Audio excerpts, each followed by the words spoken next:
Hello, you are listening to OmniTalk's Retail Fast 5, brought to you in partnership with the A&M Consumer and Retail Group, Firework, SPS Commerce, and Sezzle. Ranked in the top 10% of all podcasts globally, the Retail Fast 5 is a podcast that we hope makes you feel a little smarter, but most importantly, a little happier each week too. Today is August 3rd, 2023. I'm your host, Ann Mazenga. And I'm Chris Walton. And we are here once again to discuss the most important headlines from the past week. 2 weeks, actually. 2 weeks, yes. Good call, Ann. Yes, that highlight how the physical, digital, and human elements of retail are coming together to shape the future. Chris, how was vacation? Yeah, right. Yeah, we got a lot to talk about. We had a sneaker of a vacation that came out last week. Went out to San Clemente last week, took in the sun. My wife tried to learn how to surf. I sat and watched. My 46-year-old no surfing for you? No. Too much risks of muscle cramping while in water. Never a good idea, Ann. Man, that's not. But you're remote again today. Where the hell are you? Tell the world where in the world is Ann Mazenga. That was very good. I'm in Duluth because I drove up here. Duluth, Minnesota, up north, Duluth, Minnesota, because I went to one of my favorite bands of all time was playing up here, Bon Iver. And only Justin Vernon, who's a Eau Claire, Wisconsin native, chooses Duluth to kick off his American summer tour. So we drove up here. It's about 2.5 hours north of the Twin Cities. I went to college here for a hot minute, so it's kind of been fun to revisit the old haunts. And then the show was amazing. Yeah, and I don't think we've ever talked about this on the show, but real quick before we get to today's headlines, you played hockey at the University of Minnesota Duluth too, did you not? We skated a little bit up here. Hockey star, I think. Not a star, and this was also for I might have elaborated a little bit on that one, club team. So I was not very, this is like the JV for the JV. So it was, but yeah, it was fun. But you still have all your teeth, so that's the best thing, right? As far as you know, yes. As far as anyone will ever know, right? Yeah. Yes, unless you're a certified dentist. Yes, but only your wife will really know the answer to that question. Dentists can spot that in like seconds. It's like reading flashcards for them. Fake teeth, not fake teeth. All right, Ann, well, should we do this show? Yes, let's get to it. It's been a while. It has. Let's get this party started. Lots of stuff to cover, lots of exciting topics. All right, Ann, but before we do, got an announcement I want to make today. Oh, hey. Yeah, I know, right? If you haven't already heard about Meetup at Grocery Shop, buckle up, everyone, because it's going to be an incredible ride. Ann and I are here today to give you an exclusive sneak peek into the Can't Miss program. The colossal and cutting-edge gathering has received rave reviews in the past with a 90% satisfaction rating from participants at ShopTalk and ShopTalk Europe, both of which Ann and I were in attendance for. And it was incredible. And best of all, Ann, yes. It's free. Tell them what free they with want. Your ticket. Our favorite word, free. As entrepreneurs, our favorite word. On Monday, August 28th, Meetup Selections Week. That sounds kind of like Rush Week. Like this coincides the week with like pre-college. You're going back to college. You better get in on that rush. It does. And rush is the operative word, Ann, as you'll find out in a second, because this is when Meetup Selections Week is when thousands of top-notch executives from 37 countries and still counting will be diving into the action, requesting meetings left and right. Here's a key insider stat that Anna and I are privy to that we are letting our fans in on today. It's a little bit of a secret. Okay. Yeah, okay. Right? This is fun. We've never done this before. Thanks, Grocery Shop. On opening day, August 28th, 50% of Grocery Shop attendees will make their selections. That means you're going to really want to get a ticket by then so you don't miss being seen by half the audience. You can learn more at groceryshop.com/OmniTalk. Ticket prices increase next week, so get yourself set well in advance of Meetup Selections Week. Starting when, Ann? August 28th. That's soon. Right. That's right. All right. In today's Fast 5 headlines, we've got news and our thoughts on Amazon unveiling what Bloomberg is calling its biggest grocery overhaul since Whole Foods. Poshmark adding visual search. Clevon embarking on multi-parcel autonomous last mile delivery in Texas.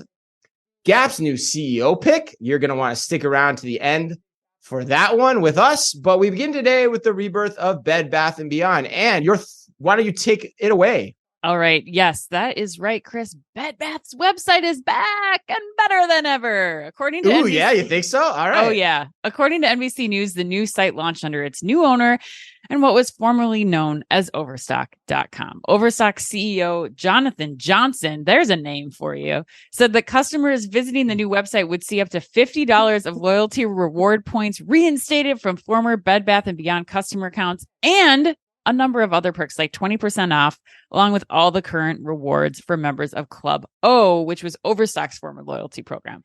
You also, Chris, don't you worry about a thing. Those coupons, the 25%, yes, 25% off initial purchases for anyone who downloads the new Bed Bath & Beyond mobile app. When asked why Overstock adopted the Bed Bath & Beyond name, that's Jonathan Johnson, if you were paying attention, Jonathan Johnson said, quote, people view Overstock as liquidation, which is what we were 25 years ago when we started. But that's not what we've been for the past 2 decades, end quote. Chris, are you buying what Jonathan Johnson is putting out and selling? Fair play to you for the Jonathan Johnson jokes. Like, I didn't even think about that as I was reading and boning up for this headline. I love that. Jonathan Johnson. Yeah. Jonathan Johnson. Shout out to you. Also a former 90s kid TV star, right? I have no... I'm thinking of Jonathan Taylor Thomas. Jonathan Taylor Thomas. Yes. That would be impressive if Jonathan Taylor Thomas was now running Overstock. Yeah, but Ed, I mean, I love this. I actually put this in the freaking love this category, which I know I say a lot on the show, but this falls in that category. Because I can't believe how fast they've converted the whole site. I mean, for sure. Overstock purchased these assets in June. Yeah. That's stuff done. That's freaking amazing. But when you think about it, there's a reason they could do it that fast, because the strategy behind this, as we talked about when they acquired the assets in June, is really straightforward and simple. Right. It's basically a reskin with new creative placements and brand name changes on the Overstock site, along with what I think is cool, a site redirect from Overstock to Bed Bath & Beyond. That's how I found it. I was like, I don't want to type in Bed Bath & Beyond. I typed in Overstock.com and look what appeared. That was super cool. So, for me, so essentially what you're talking about here, when you get right down to it, is Overstock invested $21 million for better search, a better brand, and an existing customer file too, which also is an important part of this announcement. Yes. That came over, hence, the discussion points you had about the loyalty. So for me, when I look at that and all they got for that, this is a total steal. It's also probably a pittance, and it's a one-time charge to their overall search budget. So great move, Yeah. And the best thing too, and last point I make, the site looks exactly as I would expect it to. Mm-hmm. It's just Overstock setup, and they get e-commerce as well as anybody. That's how they've hung around for so long with a terrible name, like Jonathan alluded to. Right. And it just says Bed Bath & Beyond's branding. So such a smart move by these guys, I think. Yeah, steal of a deal. I mean, that really $21 million is, it was appropriately priced, I think, given everything that's happened there in the last year, especially. But I mean, even for them to take and turn this around, like you said, so quickly, we've both been part of website relaunches. 3 months to get this thing up and going was really well done. I think the search is so much better than Overstock was. The whole site experience is just has leveled up compared to what Overstock used to be. The only question, though, that, Chris, I'm curious, because you have rich home furnishings history. The only question I have is is this enough to stay viable? I think you're still yes, Bed Bath & Beyond is a top 5 brand in this category for today's consumer focus groups. But do you think that this swap is enough to hold them? And if so, what more needs to be done there? Because that's the only thing that I worry about is you've got it popping off right now, but can you hold the next generation audience? Yeah, it's a great question. I mean, that's still to be determined, right? I think that's still the tough question. I mean, the good thing about Overstock is they've been around for 20 years, so they know how to exist as an e-commerce retailer, which you can count on your 2 hands the number of people that are able to do that. So fair. But now I think this positions them more. I was thinking about that last night. It positions them more squarely to go head to head with Wayfair, which is really the category leader in that space. And it does it more overtly than it did before. And now when people are doing bed and bath searches, they should capture more of that volume in theory. So that's the play here. But, running an e-commerce business is hard. It takes a lot of smart people to make it work. And without stores, it, can be kind of difficult too, for all the reasons we talked about on the show before, in terms of, helping to ameliorate some of those cost pressures that come with e-commerce. So I think the jury's out on that, but net for that reason, it's a small move. The other point I make too, Ann, when you think about $21 million, didn't the executive team pay themselves like factors above that in the 2 years that they were running the show? I think like that got paid like over 30 million. That's the number that was in my head too, like $30 million. That's just nuts that you pay the guy for 2 years for more than the assets are worth to this other company. Unreal. That's effing mind-boggling, man. Like I never thought about that until just now. Yeah. All right. Headline number 2. Amazon, this is going to be a fun one, folks. Amazon unveiled, according to Bloomberg, and I quote, its biggest grocery overhaul since Whole Foods. Oh my God. Yes. Somebody's been listening to the movie trailer person this summer and decided to take it into the news world, I think. Right. Coming this summer, the biggest grocery overhaul since Whole Foods. Right. Here's what Bloomberg says defines a big overhaul. Number 1. Oh my God, this is hilarious. Number 1, Amazon will begin offering fresh food delivery to customers who aren't Prime subscribers. Previously, only shoppers paying the annual $139 Prime subscription could get food delivered from Amazon Fresh stores. Delivery fees range from $7.95 to $13.95, or roughly $4 more than Prime members pay, for example. Number 2, Amazon plans to merge its various e-commerce supermarket offerings from Whole Foods, Amazon Fresh, and Amazon.com into one online cart. Okay. And my personal favorite, Ann, I'm sure it's yours too. Number 3, a revamp of its physical Fresh stores, which includes placing Krispy Kreme coffee and donut stands near the front door, adding roughly 1,500 items to what had been limited inventory for a full-size supermarket, as well as trying to make the space more inviting with bright colors.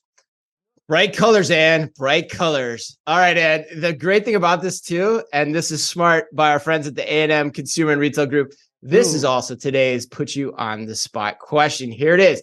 All right. After reading all of Amazon's planned changes, what do you give a higher likelihood of success? A former Tesco executive actually getting Amazon to succeed in physical retail, or creating a compelling one-stop grocery shop online across Whole Foods, Amazon Fresh, and Amazon itself? This is a no-brainer for me. I mean, don't get me wrong. I love Tesco. I think the team there is very smart, but without a doubt, it's the latter. I think the sooner that you get to one platform for your consumers, especially as Amazon, I think the sooner that you start to converge operations between those, start sharing data more fluidly, and you really start to get an understanding, I think, of your customer across all those platforms, and then how and where you need to lever up, especially when you're talking about going into physical grocery. So I think that it's definitely the right thing to focus on for Amazon. I do think, though, and I'm guessing you feel similarly just based on the intro, but like based on how I read that, like this kind of is a giant headline that didn't hit on any of the points that I think really are most important for Amazon to be focusing on right now. Like there's no mention in these articles about the quality of the food. Like I don't care if you have the biggest, brightest retail merchandiser, like if it doesn't matter what it looks like, the bright colors, like that doesn't mean anything if the product's not worth going back for. And we already have learned that the technology experience is not enough for people to go back for. And that to me gives one like underlying factor. And that's you have to focus on the food that you're giving, especially the produce. And so I'm really curious here what this Tesco executive, especially the merchant in him, like what he's going to bring in and be like, it's not just about like putting lipstick on this pig here. It's like, what are we going to do to change where we're buying from, where we're sourcing, and how we're really giving people a reason to come back for the food that we're carrying in our store. Yeah. I mean, I agree with you 100%. I mean, the crazy thing for me is like, it's all the things you should expect to be hearing. But the big question for me is like, why can Amazon win in this game? Like it seems like a huge uphill battle. That's what I take away from what you just said. You know, and for that reason, I think this is by far and away. I mean, I do this a lot, but this is by far and away. That's not the headline of the year, but it's definitely the most hyperbolic headline of the year, without a doubt. Like it's not even close. I think it's like far in first place at this point, because the other point about this too, Ann, it's really interesting to me the amount of announcements that Amazon is releasing like this ahead of earnings. Yes. You know, they had the we're going to ship, we've invested in same day for back to school. I'm like, okay, yeah, I can get my back to school items same day versus in 2 days. Who cares? You know, like, why are you doing that? They've got the healthcare thing going on this week. So they're just flooding the media with stuff. And you can tell this was a story where they said to Bloomberg, hey, do you want to write this about us? And then now but everybody's picking it up. Yeah. Now everyone's picking it up because of the hyperbole in the headline. But, you know, net, when I look at those three things we talked about, I love the combined experience. It's a no-brainer. John Furner, when he took head of Walmart, he insisted on that being one of the first things he wanted to do. Because, you know, and it's smart. And quite honestly, John Furner could poop in a bag and I would probably eat it. But oh my God, that needs to be stricken from the record. I'm sorry, listeners. That was one of the most disgusting things. I know you love John Furner, but no, I mean, dear God, we have to draw a line somewhere. But Chris, it just is super smart. I mean, there's no reason you should have a disparate experience like that. When you want to shop, if you want to go to Amazon to shop for your groceries, just go to Amazon to shop for your groceries. But the other stuff for me is like, you know, like, why do I said this before, but why do I need another grocery option? What is Amazon providing that others can't? Bright walls, Krispy Kreme. You know, and the other point is just walk out's not enough. That was actually the most telling thing from the Bloomberg story. They actually talk about that. Like, we're not investing in technology. We're investing in everything that makes a traditional grocer work.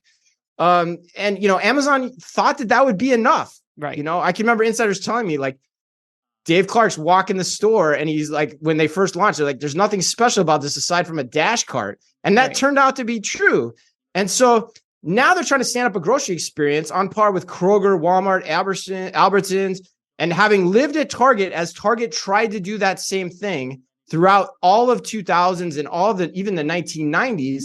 It's just really hard to do. Yeah. So many people have tried and failed, and including, and I've said this on the show before, Tesco tried this with Fresh and Easy around 2007 to 2010, roughly. I don't remember the exact dates, and coincidentally, like A&M called out, that's where the guy that's heading this up used to work. Yeah. Tony Hoggett. So there's just so much going against this at this point that it just seems like more bad news for me down the road, but I don't know. What final word for you? I think if I'm a reporter covering the grocery beat right now, I'm covering the Downtown Spirits Just Walk Out headline 1,000 times over this. Like, this seems like, oh gosh, it's hard because it's Amazon and you have to cover it. I'm sure like that's part of your journalistic responsibility, but man, what they're doing in that Just Walk Out store with, you know, having controlled entry and exit for booze and, you know, upgrading that whole process, I think is far more interesting to me than this headline was. But hey, here we are covering it too. Because we have to. But like, you know, the other point too is like they're trying to do this in Schaumburg, Illinois, is one of the stores. Like, the store's been open for a while. Like now you have the uphill battle of trying to get people back into that store too, which is not easy to do. Once you disappointed them once, like it's a tough game. All right, let's move on to headline number 3, Chris. Poshmark has added visual search functionality to its app. Love this story. According to Retail Dive, Poshmark released Posh Lens, a tool that lets shoppers use photos to search for secondhand items. Users can upload or take a picture of any item they want and look through available listings of their desired item or a similar product. The tool is available for women's apparel, men's clothing, shoes, and bags. The tool uses artificial intelligence and visual search technology from Naver, a South Korean firm that acquired Poshmark earlier this year to conduct the image searches. Chris, I can go through all kinds of reasons why I love this, but what convinced you that this is something that we should have on the show? And I'm going to let you actually have the floor on this for the most part, but I'm going to, in honor of Posh Lens, I'm going to do this. I'm going to keep my comments as Posh Chris. I've got my grocery shop mug out. I've got my pinky out, Posh Chris, trying to do a Posh Chris voice. You know, yeah, right. I know. Yes. Posh Chris voice is very different from regular Chris voice. And I love this story because historically, as we've talked about on the show, it's a much more efficient way to search than using words or pictures, because pictures literally say 1,000 words, which humans can't, right? That's the point of this. So, but your angle, I think, is particularly interesting. My Posh Chris rendition is dying on the vine as I try to do it. And particularly in terms of what it means for resale. So like I said, let's have you save the audience from my terrible Posh Chris impression. Yeah, I think you need visuals on that one. So for everybody, yeah, because it's also a podcast. Yes, right? I don't know if you could hear the pinky up in Chris's Posh Chris voice, but just check in, direct message us if you want that visual sent directly to your inbox, or watch our new video styling on YouTube, which is also important to know. We did it. We invested in some new video styling with kind of PTI-ish, right, Ann? Yes, absolutely. Okay, well, this is the reason that I love this. It's super simple to use. This works for those of you listening who are familiar with the Amazon search function. This works just like that little camera to the right, except this is, in your Poshmark search field. It's a little magnifying glass to the right of your search field. You click on it. Yesterday, obviously, Chris, I was wearing my Nike Daybreak Light Bone tennis shoes to go to the Bon Iver concert.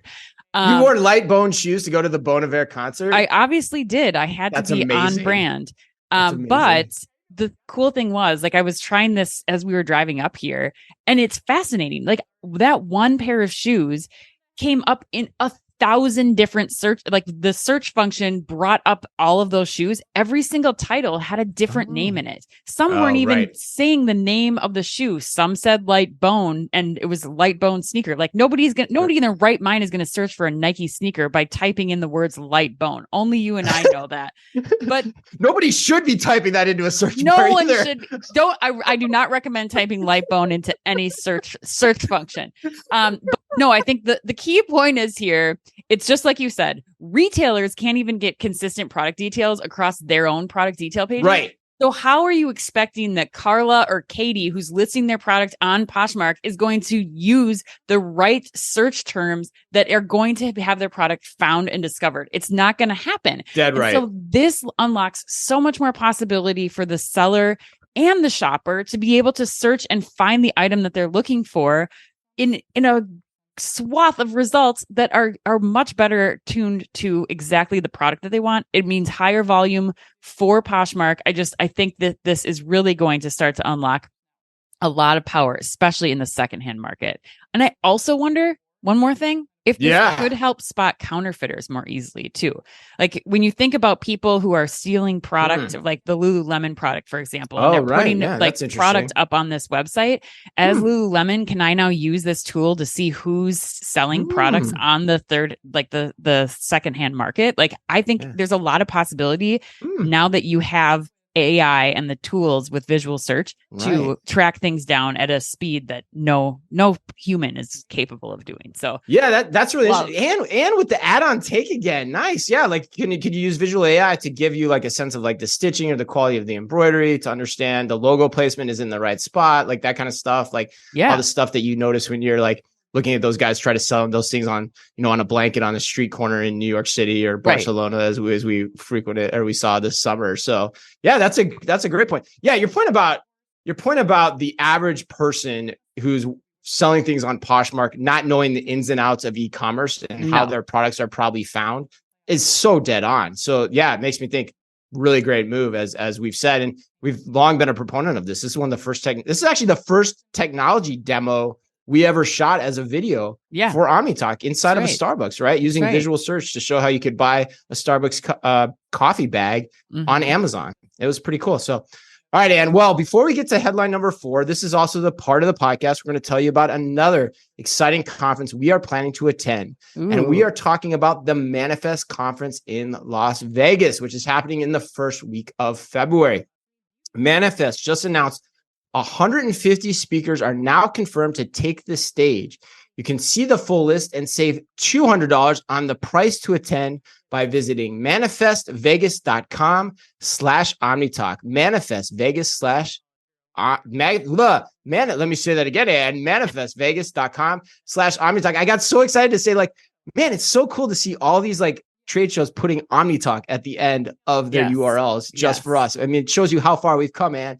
Hurry, prices increase August 4th too. So you're going to want to get on that. That is a great show. It is definitely one of my favorite shows. And it is actually at this point now, the top logistics show on our list to attend each and every year. Wouldn't you say, Ann? Yes, absolutely. And there's really great flight deals right now to Vegas. So take advantage, get your Manifest ticket, get your cheap. Yeah, it was like 7,000 Sky Miles round trip on Delta to get to Vegas. Crazy, isn't it? So book your tickets now. Wow, what are you that's waiting huge. for? I didn't know there were cheap flights anywhere right now. God, Yeah. it seems like that's costing an arm and a leg basically every week.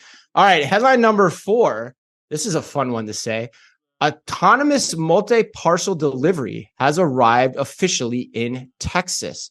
According to Parcel and Posting Technology International. Yes, that is real. And shout out to them for their first appearance on the show. Estonia's autonomous delivery innovator Clevon has launched a commercial service in the USA in collaboration with PostNet North Lake.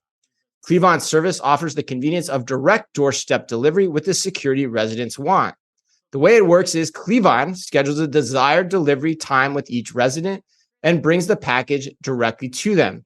Clevon's ARCs, aka autonomous robot carriers, put that one in your mental vault, Dan. They run on public roads and enable the transportation of goods in energy efficient and cost-effective and scalable ways. Clevon's ARCs have been on public roads in Europe for over 3 years and have proved to be safe and reliable with a perfect safety record thus far. And you have frequently poo-pooed autonomous last mile delivery in the past, quite vociferously, I might add. Are you going to do the same thing today? What are your thoughts? I think I will defend myself a little bit. I feel like some things I've poo-pooed, not all autonomous delivery, but there are some, like one thing going to one person does not seem to be efficient. Drones, still not a fan, but here I think you have the key thing here is that you have multiple parcels doing multiple things. It's not just delivery of items. They're also picking things up. And the key thing about what I think is so unique about what Clevon's doing here is that we're in the suburbs now. We're not in Europe with high dense areas where they've proven their success over the last 3 years. Now you're out in the burbs. And I think that's really telling, especially from an operations perspective. If I'm any of the third party logistics companies right now, I think this is a technology that I am looking into. Especially when you think about, it's packages. We're not talking about food in this case, which I know they're getting into down the road with food and restaurant delivery. But right now it's just one-to-one packages. Like I can go on my phone, I can tell this thing, I'm going to be home at this time. The package delivery parcel pulls up, I get my package out. I can put any packages in. Like this is all the things I love about DoorDash right now without having to require human workforce to do that right now. Like it just seems so smart to me. I think there's so much potential. And if you can make it in North Lake, Texas, I would hope you can make it just about anywhere. Yeah. And the key being like it carries multiple people's deliveries in the vehicle. And that's the key point here. Right. That's what makes it different than like I remember you and I had quite the fun ripping of Chicago's citywide investment in these little robots running around. Remember that? The single one-to-one delivery robots, which this is not that. Like this is like a delivery van that is very akin to like the Robomart idea in concept. Which I love. Just done differently and done for the purposes of delivery. Like I was thinking like, God, like Buncha, the company that we advise, like maybe that's something that, we talk, that they get involved in to help with the delivery costs or defray that at some point. But, my point is, look to Europe, and I mean that's why I put that in the read. It's been a theme of the show for years. What is there now will be here in 10 to 15 years. So get accustomed to it, get familiar with it. You see it already in click and collect. You see it in pickup only stores. Those have been around forever in Europe. And so these ideas that have been around for 3 years and are working will eventually come this way. So, that's my big takeaway here. And it's a theme of the show consistently. All right, let's move on to headline number 5, Chris. Gap has a new CEO. I can't wait to ask you about this one. Okay, according to CNBC, last week, Gap named former Mattel exec Richard Dixon. Another great name. We have got some Dick Dixon. Dick Dixon. Dick Dixon. I'm sure he's never heard that before. Yeah. Dick Dixon is the new CEO after a year-long search. Dixon, the toy maker's former president and chief operating officer, is credited with reviving the Barbie franchise during his tenure. Dixon, who has been a member of Gap's board since November of 2022, will leave his current position at Mattel on August 3rd and start the new role on August 22nd, earning an annual base salary of $1.4 million. Chris? Yes. Gap, give us your thoughts on that. Yeah, I mean, actually, as you just read that, there was something I didn't catch too. Like November was it 2020. Dixon? Yeah, it wasn't Dick Dixon, although Okay. I do love a good alliteration. It was actually the board tenure is not that long, really, when you think about it. Like he's been there like 7 months at the end of the day, and this was in flight well before it was announced too. So like that actually makes me a little even more skeptical of what we've got here. So I don't know what you think. I have not talked to you about this, so I have no idea what your thoughts are, but I am actually a little skeptical of this, Ann. Okay, why? Because, lifetime gapper, started my career there in San Francisco. Shout out to all my friends that are still there, still working there, still participating in our content daily, weekly. It gives me Paul Pressler flashbacks. And so Paul Pressler? Great question. So Paul Pressler was named CEO. He succeeded Mickey Drexler. Okay. This was in the early 2000s, probably like 2002, 2003, maybe even 2001. I don't remember the exact date, but that dude flamed out really quickly. It was I would say it was almost an unmitigated disaster. He was from Disney, and they tried to make all these connections between Disney and the Gap. And at the time, I think he ran Disney stores even, so the connections was even a little more palpable than say Mattel. Okay. And so my concerns there is like, is the board forcing the connection here between running a toy brand and running an apparel brand? Now, with that said, if I look at his resume, and that's what I do because I don't know him personally, I'm just basing this on my resume review. He does have a weird 4-year stop as CEO of the Jones Apparel Group between 2010 and 2014, which he left Mattel to go to, and then, interestingly enough, returned to Mattel afterwards. So maybe my he question just wanted to change a pace. Maybe he was meh. Yeah, no, but my question is, if you're an apparel guy and that's what you're really good at, why would you jump back to Mattel after leading the Jones Group? Is it because your heart's really in CPG or the wholesale side of the business too? Like sounds like Jones Group has some wholesale, is partly that's a big piece of the business. Maybe that's a tell to where he thinks Gap needs to take the business. We've talked about them selling on Amazon. We've talked about potentially, that angle before, and maybe that is what they need to do. Yeah. So I don't know. It just brings back a lot of scar tissue for me. Mm-hmm. And for those reasons I just said, it worries me a lot because the skills that it takes to lead like Barbie right. are very different than the skills it's going to take to reform, Gap. And the other part too is I have to think the Barbie success created a bias around his performance. For sure. Which, if you're not careful, is probably the equivalent of beer goggles in a CEO search. That's what I think, I mean, that's the best way I could put it. Like, it's going to be like, oh, that person looks much more attractive than he probably really is in real, in all actuality. And you can get carried away with those things very easily. Look at Mark Tritton, Bed Bath & Beyond, same thing. So much of success attributed to him from Target, which if you talk to the insiders, it's like Target was always doing that. And massive flame out at Bed Bath & Beyond. So anyway, net, long story long, I'm skeptical. I'm worried based on previous patterns I've seen in history at the Gap.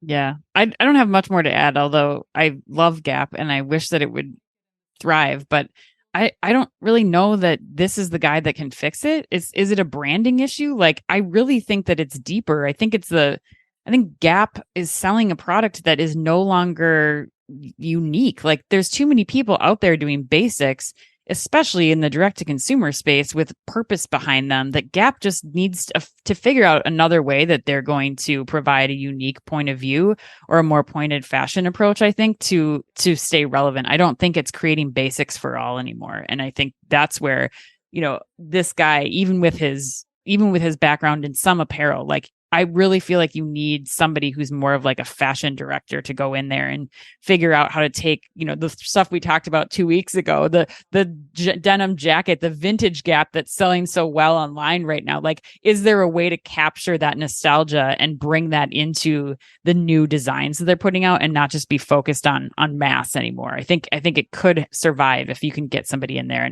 and that's where I'd be focused. I don't know that I'd be focused on bringing a marketing person in, but yeah, you're right. If it needs both, ultimately, it needs a merchandising point of view with a good marketing plan behind it that coordinates and complements that merchandising point of view. And it needs it across all the brands too. We sometimes talk about Gap ubiquitously, like it's the Gap brand here, but it's really Gap, Banana, Old Navy, Athleta. All those together that need that point of view and that supercharging from both those things happening at the same time. And I just don't know that 4 years of an apparel background proved to me that he has the merchant chops to lead that, but maybe he does. Maybe he does. I don't know. All right, but Chris, I have skepticism. Let's close it out and get to us to the lightning round. Chris, number one question for you. Trader Joe's recently warned shoppers that certain foods may contain insects and rocks.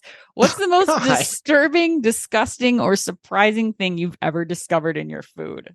Oh, man. I got to tell you, I've been, despite being unlucky in terms of like bioorganisms that I've digested in my food in my life, quite unlucky. I don't think I've ever ingested anything like that. Probably the worst thing I've ever noticed in my food is a hair. I mean, do you have a story like that? I think mine's a hair. I found a fingernail once in a salad. Oh, God, I wouldn't even have thought of that. That's so disgusting. So gross. I still can picture it vividly. And I think I was like 13 when it happened. I was having lunch with my grandmother, and it was I didn't even finish this podcast, Dan. That's so disgusting. It was all right, so gross. I'm going to try to move on. All right, Chick-fil-A announced that it's testing 2 new concepts, a walk-up and pick-up only concept and a mega 4 drive-through lane concept as well. Which of those 2 concepts would you most like to have in Minnesota? It's a tough call. Not at all. We're in Minnesota. Oh, Obviously, really? the mega 4-lane drive-through. The walk-up is only viable like a few months out of the year. So I definitely, especially Chick-fil-A, the volume, like it's all about how many people can you serve as quickly and as efficiently as possible. And that would be the mega 4-lane drive-through. Yeah, I'd be hitting that every week if we had one. You're right. For sure. For sure. All right, Chris, Walmart recently expanded its refurbished goods program with the, quote, like new, end quote, items that the retailer says are products that show no sign of cosmetic damage and come with a 1-year warranty. Chris, what is one item in the Walmart catalog you would not risk getting a refurbished version of? Oh, man. Truthfully, I'm not worried about any item in the Walmart catalog getting a refurbished item of. No, I mean, if it's graded by Walmart, and the brands, most likely this is a brand play too. Like you're going to put the key brands that are refurbished in this. So like, I don't think I have any concerns about that really. And honestly, I'm in the sheets or something. I don't think you're going to refurbish bed sheets. I doubt that's part of this. It's probably more computers, blenders, home appliances, phones, those types of things. So I think. Yeah. So I'm actually in the market for a new computer potentially. So I might check out to see what kind of refurbished deals they've got on that as well. But, all right. And this is again, one of my all-time favorite questions that I've devised for you to close us out. Captain Crunch's uniform was recently rebranded to reflect his position as a captain. And surprisingly, he was also given a 5th finger, Ann. Okay. Yes. He only had 4 fingers before. Yeah. And his uniform, a cartoon. Yeah, and his uniform was actually that of a commander and not a captain. So they invested in the upgrade. But my question for you is this. On a scale of 1 to 10, with 1 being not at all and 10 being absolutely, how much does Captain Crunch cereal taste like Band-Aids? Oh my God, not at all. Who thinks it tastes like Band-Aids? Oh my God, I think it's a 10. I think it's just the most dead-on taste of Band-Aids. And why are you possible. eating Band-Aids? I'm not. I've tried Captain Crunch. It tastes like my Captain Crunch sensory is in my perception of what a Band-Aid would taste like. Oh God, Captain Crunch is in my top 3. Captain Crunch with crunch berries. Oh my God, it's the best. I think you're in the minority in that one. I would be not with crunch berries. Crunch berries is different. Straight up Captain Crunch. Take it. Get the kids Captain Crunch and tell me how much it tastes like Band-Aids. It'll never be the same. I'll report back. And hopefully there's no fingernails in it as well. Or rocks. All right, on that insects. final disgusting note, happy birthday today to John C. Martin Sheen, and to the man who once held a secure grip on the top of my man crush podium, but not so much anymore. Sorry, Tom. Mr. Tom Brady himself. And remember, if you can only read or listen to one retail blog in the business, make it OmniTalk, the only retail media outlet run by 2 former executives from a current top 10 U.S. retailer. Our Fast 5 podcast is the quickest, fastest rundown of all the week's top news. And our twice weekly newsletter tells you the top 5 things you need to know each day, and also features special content exclusive to us. And we do it all just for you. And we try really hard to make it all fit within the preview pane of your inbox. You can sign up today at www.omnitalk.blog. Thanks as always for listening in. Please remember to like and leave us a review wherever you happen to listen to your podcast or on YouTube. And until next week, and on behalf of all of us at OmniTalk Retail, as always, be careful out there. The OmniTalk Fast 5 is brought to you in association with the A&M Consumer and Retail Group. The A&M Consumer and Retail Group is a management consulting firm that tackles the most complex challenges and advances its clients, people, and communities toward their maximum potential. CRG brings the experience, tools, and operator-like pragmatism to help retailers and consumer products companies be on the right side of disruption. And Firework. Firework is the largest video commerce solution built for the world's leading brands. They empower brands with shoppable and live stream video on their own websites where people like to shop. Put your commerce in motion with Firework. You can find out more at firework.com. And SPS Commerce. SPS Commerce is redefining how businesses across the supply chain operate in an omnichannel world. Their experts, tech, and data work together to fuel your growth and deliver for your customers. To find out more, head to spscommerce.com. And finally, Sezzle. Sezzle is an innovative buy now, pay later solution that allows shoppers to split purchases into 4 interest-free payments over 6 weeks. To learn more, visit Sezzle.com.